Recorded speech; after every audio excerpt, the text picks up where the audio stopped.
Go 2024 presidential candidates looking to the Bay Area today to fill their campaign coffers. President Biden is in the Bay Area tonight, and so is his political rival, Florida Governor and Republican presidential hopeful Ron DeSantis. The president touched down at Moffett Field right around 12:30. He toured a nature preserve and then announced significant federal funding for climate change projects, including improvements to California's power grid. But a big reason for his visit is money. The president is attending 3 fundraisers during his stay in the Bay Area, one of which starts in just about 15 minutes in Atherton. And that is where we find our Devin Fehely. He's been tracking the president all day long. Devin.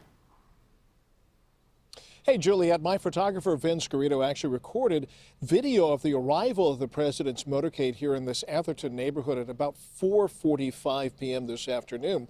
Now, California is not a swing state, not by any stretch of the imagination, and that fact is really going to shape the role that the state will play in the upcoming presidential election. And really, no matter how much energy or enthusiasm or interest there may be in that upcoming presidential election, it's far more likely that the candidates are going to come here as a fundraising stop rather than holding full-scale political rallies.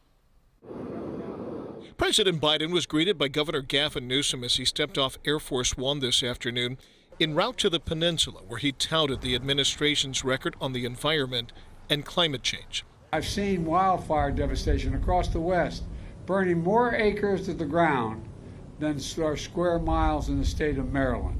The president's visit to the Bay Area will mix policy discussions and politics. He attended 2 fundraisers Monday afternoon.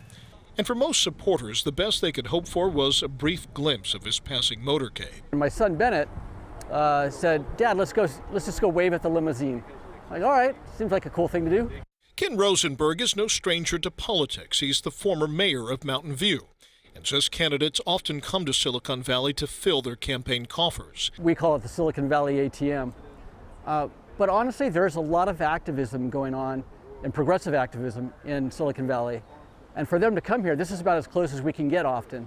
And it's not just Democrats. Florida Governor Ron DeSantis made fundraising stops in Sacramento and the Bay Area, a 1-2 punch of sorts against his political rivals. If you're Governor DeSantis, you fly into Sacramento to juxtapose against that mano-a-mano battle that you're going on, that shadow boxing that goes on with Governor Newsom. But then you come down and you're just a few miles away from the President of the United States and your potential rivals to show you're viable.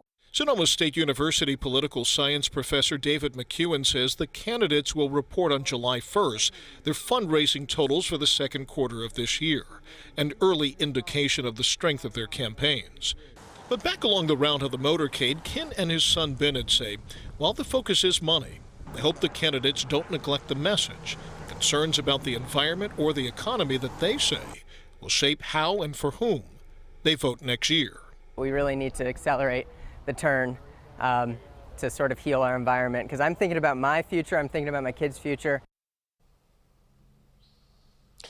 Yeah, so the campaigns are really just beginning to ramp up. There is an awful lot of time between now and next year's election, but this July 1st reporting deadline that we mentioned to you, that is going to be an important indication of where some of the early money is going, and that is especially important in a crowded field of Republican candidates. All quiet now, but big money coming through those gates pretty soon. Devin, thank you, and thank you, Vince. All right.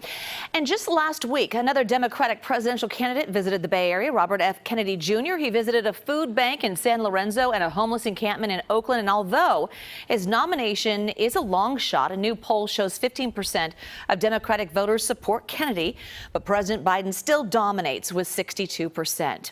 This as the growing list of GOP candidates are duking it out for the party's nomination. Recent polling shows former President Trump still the Republican frontrunner by a healthy margin.